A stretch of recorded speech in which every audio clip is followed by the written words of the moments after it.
Nadagdagan ang kalbaryo ng morning rush hour ng mga suki ng LRT Line 2 mula po Antipolo hanggang Recto. 2 oras po kasing nawala ng biyahe ng tren. Nagkaaberya raw sa kuryente ang linya. Sa tansya ng GMA Integrated News Research mula sa datos ng LRTA, nasa 135,000 ang araw-araw na sumasakay sa LRT Line 2. Ang mainit na balita hatid ni Darlene Kai. Alas 5 ng umaga dapat nagbubukas ang LRT Line 2 pero itinigil ang biyahe ng mga tren dahil sa problema sa power supply. Dismayado tuloy ang mga pasahero.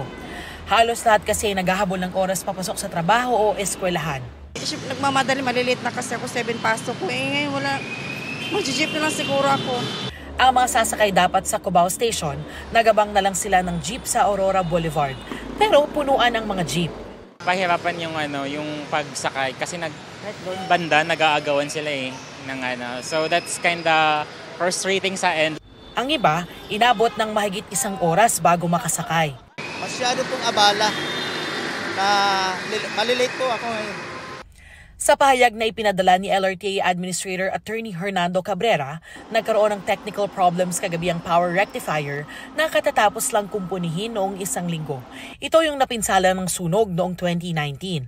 Naayos ito bandang alas 6:45 kaninang umaga. Kaya pagpatak ng alas 7, balik operasyon na ang mga tren sa LRT2. Darlene Kai, nagbabalita para sa GMA Integrated News. Kapuso, para sa mga maiinit na balita, mag-subscribe sa GMA Integrated News sa YouTube. Sa mga kapuso naman abroad, subaybayan nyo kami sa GMA Pinoy TV at sa www.gmanews.tv.